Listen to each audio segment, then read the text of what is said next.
So sometimes, guys, in mob grazing, you run into places where water is a problem. Now, if you can ever get set up to where you've got pressurized water to where you can carry it to every single paddock, no matter what, then you can do a lot more.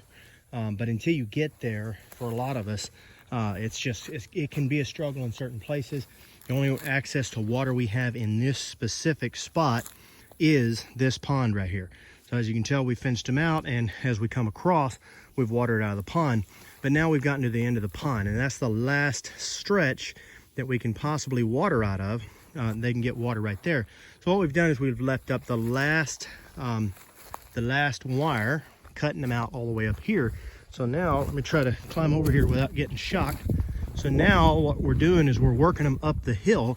But the only way we can do it, we can either work them up the hill and turn a 90 and let them track back and forth up and down here. Problem with that is you would start to get a lot of wear, too much wear on the ground.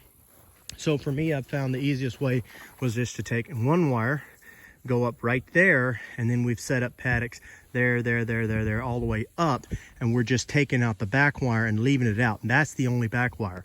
So they're always having a strip this wide right here that they can graze in. They're only given access to that much at a time.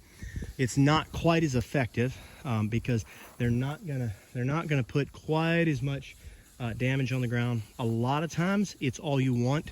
For what we're doing right here, it's not necessarily as much as we want, but it is all we can do, and it is better. As you can tell, they are tending to stay on that spot, even though there's not a back fence. So the back fence would have been about right across here, and going across that tree right there would have been where it is. And you can tell that for the most part, they're staying in where they're supposed to stay. They're not 100%. So like I said, it's not as good doing it that way, but it does seem to work somewhat. But at least that way we can put some pressure on it, a little bit more than we normally would, and we can continue to water from right there. So anyway, just wanted to throw that out there, guys. Don't forget to like and subscribe.